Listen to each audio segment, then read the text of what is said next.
Everybody here today.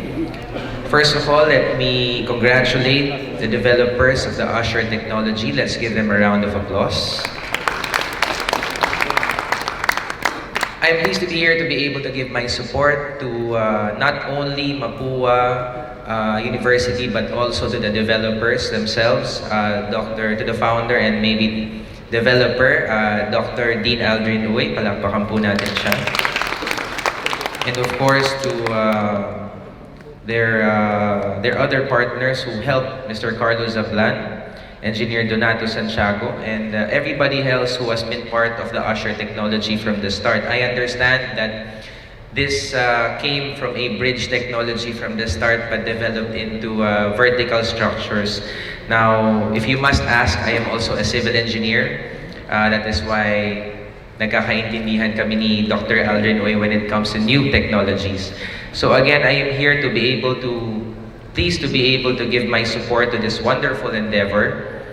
It is oftentimes hard for Filipino ingenuity to be able to bridge the gap between thought, principle, conceptualization, and of course, the final product which we have here today. Now, before I mention and commend this brilliant enterprise that is the reason we are all here today, I would just like to mention that I am honored to be able to know and work with one of the persons behind this project. During my second term as a Quezon City Councilor 3 years ago, I was lucky enough to be able to work with Dr. Dr. Francis Aldrin Uy of Mapua University when we were developing the local building code of Quezon City, the first in Metro Manila, if not the Philippines. We were conceptualizing such a technology to be able to launch it first in Quezon City. However, I think we haven't gotten to that point yet, and I know we have here today the representative of Mayor Joy Belmonte, Mike Marasigan from the DRMM. I'm sure that we will be able to do this in Quezon City as soon as possible.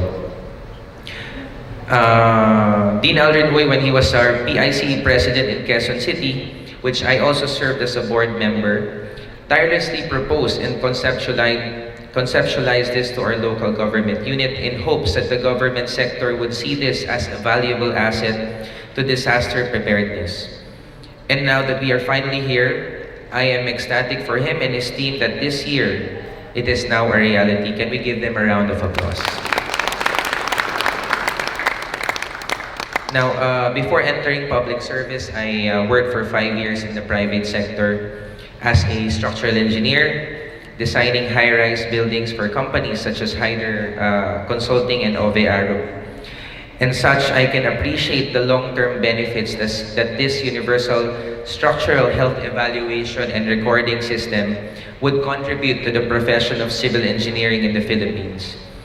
It will be able to validate the ingenuity of the Filipino designers that their designs are safe and secure, hopefully. As a public servant working in the government, it would surely help our city engineers monitor the safety of old and new buildings alike, especially in Metro Manila where we live in a concrete jungle, where we are surrounded by new development every few months. I think we have with us today developers from Ayala, DMCI, and others. I know that today you will be able to appreciate such technology that they are presenting here today. For all the private high-rise developers with us today, I highly endorse that we comply with the implementing rules and regulations of the National Building Code and use this device to monitor the health of our buildings, not just for the safety of the buildings themselves, but for the general public also. I know that our undersecretary from the Department of Public Works and Highways, which we were together last week during the budget hearing at Congress. I know that our department, DPWH, is supportive of this project. That is why USEC Catalina Cabral is here. Now, for the national government representatives here today, let us help inventors and creators such as themselves so that technologies such as this will not go to waste. Alam mo natin in our country sometimes there are technologies that are developed but go on unrecognized dahil Well, one is funding. Number two is there is no push from the from the private and public sector. So as we are all here today, I, together with many of our government officials, throw our support in this technology. And as Vice Chairman of the Committee on Public Works and Highways of the 18th Congress, I have just filed this morning, which I showed to our proponents here today. I have filed House Bill Resolution number 294, a resolution extending the full support of the House of Representatives for the invention of the Universal Structural Health Evaluation and Recording System by Mapua University, the Department of Science and Technology, and the Philippine Council for Industry, Energy, and Emerging Technology Research Department. In closing, I hope that with the arising concerns on the preparedness of government and other private institutions in arresting economic and other development adversities, the need of this technology is much needed. And with the grand launching here today, and its availability to the market, affordable naman daw, sabi ng ating developers.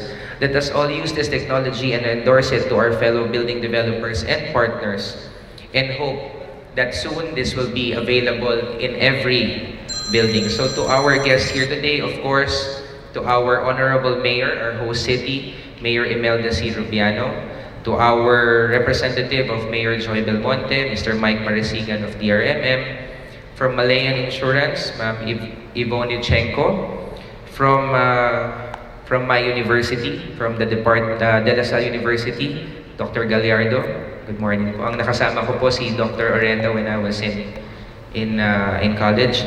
To our representatives from the departments, the ICT, DRRMC, DOST, DILG, DPWH, MMDA, PCI, EERD, and of course, hindi po mangyayari ito if our university, which has helped this today, from Mapua University, Mr. Reynaldo Vivea, hindi po matutuloy itong project. So there is a quote, "Scientists dream about doing, engineers do them." So ladies and gentlemen, let's do this. Let's support our program, our technology here available today, the USHER system proposed by our honorable gentlemen and gentlewomen here today. So again, thank you and good day to everyone.